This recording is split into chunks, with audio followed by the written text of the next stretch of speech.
আর এই ভিডিওটা হচ্ছে এইচএসসিতে যারা পড়তেছো, মানে যারা ইন্টারমিডিয়েট ফার্স্ট ইয়ার অথবা সেকেন্ড ইয়ার বা ইন্টারমিডিয়েটে উঠবা, অথবা যারা অ্যাডমিশন ক্যান্ডিডেট আছো তাদের ক্ষেত্রে টোটাল এই ভিডিওটা। তার আগে বলে রাখি ভাই, আমাকে যদি না চিনে থাকো, আমি রহমান তৌফিক, পড়াশোনা করছি সৈয়দ মেডিকেল কলেজে। আমি টোটাল ম্যাথ পারফরমেন্সের ক্লাস নেই এবং আমি বিগত 3-4 বছর যাবতই মেডিকেল অ্যাডমিশন টেস্ট এবং এইচএসসি রিলেটেড কথাবার্তা বলি। সরাসরি চলো পয়েন্টে চলে যাই। যখন ইন্টারমিডিয়েট ফার্স্ট ইয়ারে থাকবা বা সেকেন্ড ইয়ারে থাকবা, তখন তুমি আলটিমেটলি যে তোমার ডেস্টিনেশনটা ওইটা সম্পর্কে মানে আবছা ধারণা থাকে। তোমার ধারণা থাকে যে তুমি কোনো রকম করে তোমার বোর্ড পরীক্ষাটা ক্রস করে যাবা। যে ইয়ার ফাইনাল পরীক্ষা, অর্ধবার্ষিক পরীক্ষা, এগুলো খুব একটা বেশি ম্যাটার করে না। এটা তুমি তখনই বুঝতে পারবা যখন তুমি অ্যাডমিশন পিরিয়ডটা ক্রস করে যে কোনো একটা ভার্সিটিতে চান্স পাবা অথবা পাবা না, বা কোনো একটা মেডিকেলে বা একটা ইঞ্জিনিয়ারিং ইনস্টিটিউটে তুমি চান্স পাবা, অথবা যখন পাবা না, মানে পাবা অথবা পাবা না বলতেছি, আমি কিন্তু দুই ক্ষেত্রেই বলতেছি। তখনই তুমি আমার এই কথাটা রিয়েলাইজ করতে পারবা যে ভাই আসলে কি বলতে চাচ্ছে, বা তখন তুমি সামনে যেয়ে রিয়েলাইজ করবা। এখন ইন ফিউচারে কি হবে ওইটার দিকে না তাকায় আমি যদি তোমাকে এখনই বলে দিই বিষয়গুলো আসলে কি হবে, তাহলে বিষয়টা তোমার জন্য ভালো। এবং যারা বুদ্ধিমান তারা বুঝতে পারতেছো বিষয়টা আসলে কী রকম দাঁড়ায়। একটা জায়গায় পড়তেছো বা একটা অনলাইন প্ল্যাটফর্ম বলো বা অফলাইনে যে কোনো কলেজের টিচারের কাছে, যার কাছে তুমি পড়ো না কেন, তোমার প্রাইমারি গোল থাকা লাগবে তোমার কনসেপ্টটা ক্লিয়ার করে এমসিকিউটার দিকে অথবা সিকিউটার দিকে বেশি ফোকাস করা। অর্থাৎ কোশ্চেন অ্যানালাইসিসের দিকে ফোকাস করা এবং কোশ্চেন বেসডের দিকে চলে যাওয়া। এখানে আমি আবারও বলি ভাই, আমি ইন্টারমিডিয়েট লেভেলে আছি। ইন্টারমিডিয়েট লেভেলে থাকার মূল পারপাসই হচ্ছে এটাই যে আমি যেন হায়ার স্টাডিজের দিকে ক্রমাগত যাইতে পারি। ইন্টারমিডিয়েটের লেভেলে থাকার মধ্যে আমার জাস্ট একটাই প্রায়োরিটি হবে যে এরকম যে আমার বোর্ড পরীক্ষাতেই এই সিকিউগুলো আসতে পারে। আমার বোর্ড পরীক্ষা বলো বা আমার সামনে মেডিকেল অ্যাডমিশন টেস্টে এই এমসিকিউগুলো আসতে পারে।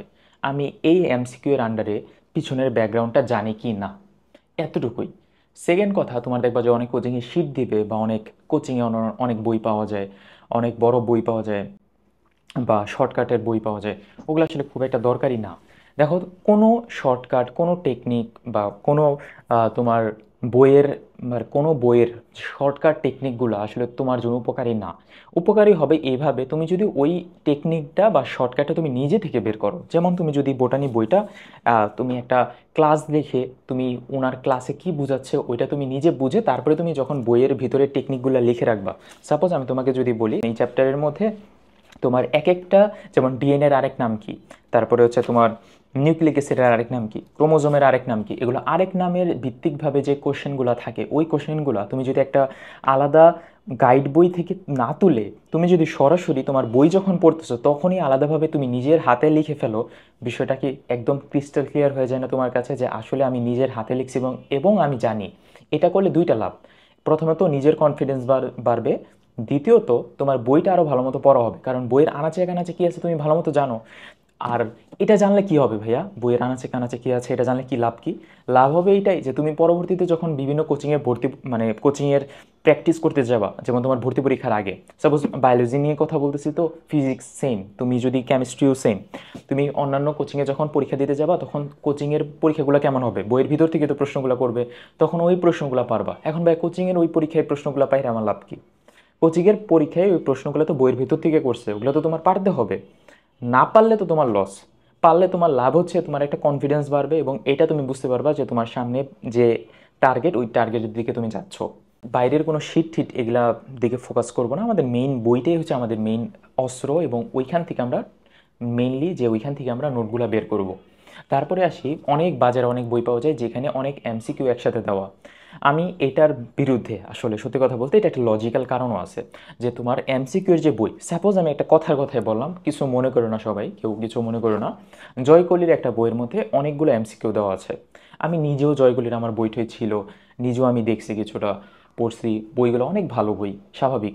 কিন্তু ভাইয়া ওই বইগুলো শেষ করা কোয়াইট ইম্পসিবল। শেষ করা তাদের ক্ষেত্রে ইম্পসিবল যারা খুব পরিশ্রম করতে পারে, খুব কষ্ট করে পড়তে পারে, তাদের জন্য।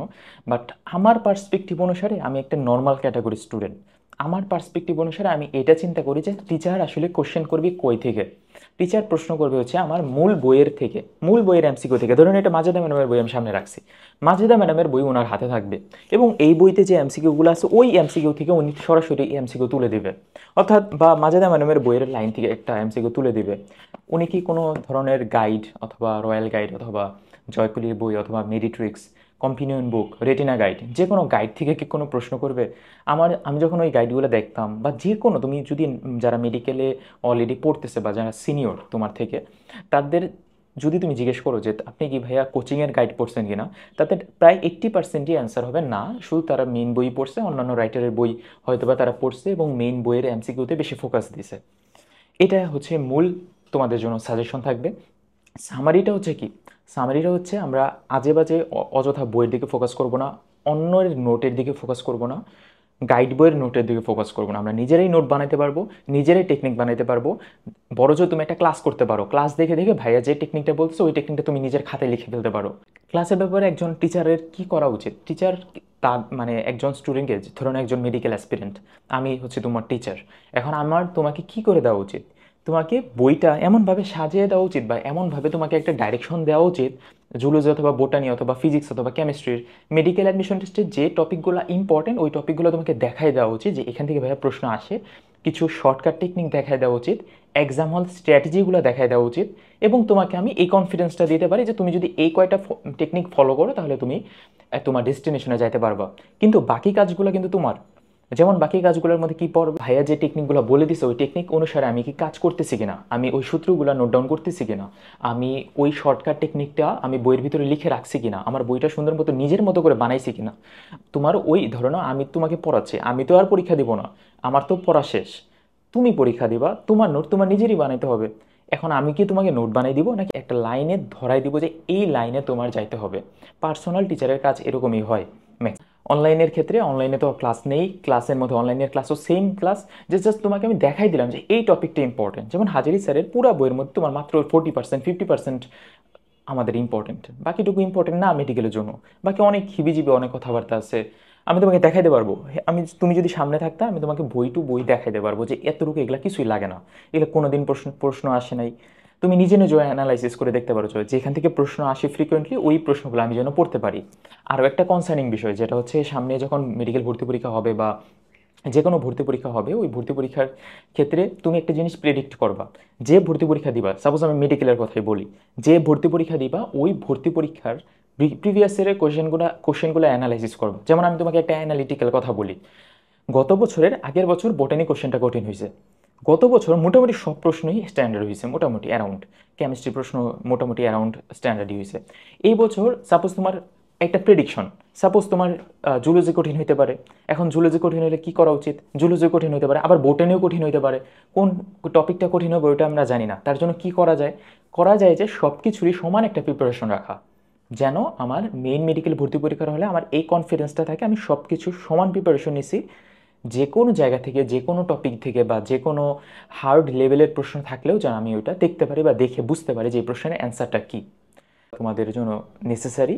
মানে ওভারঅল যারা ফার্স্ট ইয়ার, সেকেন্ড ইয়ার এবং অ্যাডমিশন প্রার্থী আছো সবার উদ্দেশ্যে এই কথাগুলো বলা। তুমি আশা করি ইমপ্লিমেন্ট করবা, এবং পরীক্ষার আগে আগে আমি তো নিজেই এক্সাম হল স্ট্র্যাটেজি নিয়ে অনেক কথাবার্তা বলবো। মেডিকেল অ্যাডমিশন টেস্টের সামনে অনেকগুলো কন্টেন্ট নিয়ে আসার চেষ্টা করব। তোমাদের যত রকমের গাইডেন্স লাগে বা যত রকমের ভুল ধারণা ভাঙানো লাগে আমি ভাঙানোর চেষ্টা করব। কোনো ধরনের কোনো যদি সেকশন থাকে যে ভাইয়া আপনার এই কথার সাথে আমার অবজেকশন আছে, তাহলে নিচে কমেন্টে জানিয়ে দিতে পারো, কোনো সমস্যা নেই। অবজেকশন থাকবেই। আমি তো শুরুতে একটা কথা বললাম যে তোমাকে 80% টিচার বলবে যে গাইড বই পড়ার দরকার নেই, বাকি 20% টিচার তো বলবে গাইড বই পড়ার দরকার, বা গাইড বই তুমি পড়ে শর্টকাট পাইতে পারো, লাভবান হইতে পারো। সাপোজ এরকমও হইতে পারে যে তুমি মেইন ম্যাথমেটিক্যাল যে কোশ্চেনগুলো মানে মেইন যে ম্যাথটা পড়ো, ওই ম্যাথের ক্ষেত্রে সাপোজ আমি বললাম যে তুমি সলিউশন দেখে দেখে ম্যাথ করবা, ম্যাথটা তাড়াতাড়িও করা হবে, সাথে সাথে পড়াও হয়ে যাবে। অন্য একজন টিচার বলতে পারে যে না তুমি সলিউশন দেখে করবা না, নিজে নিজে ট্রাই করবা। তাহলে দুইজনের কথা তো দুই রকম হয়ে গেল, কিন্তু দুইজনই কিন্তু এখানে সঠিক।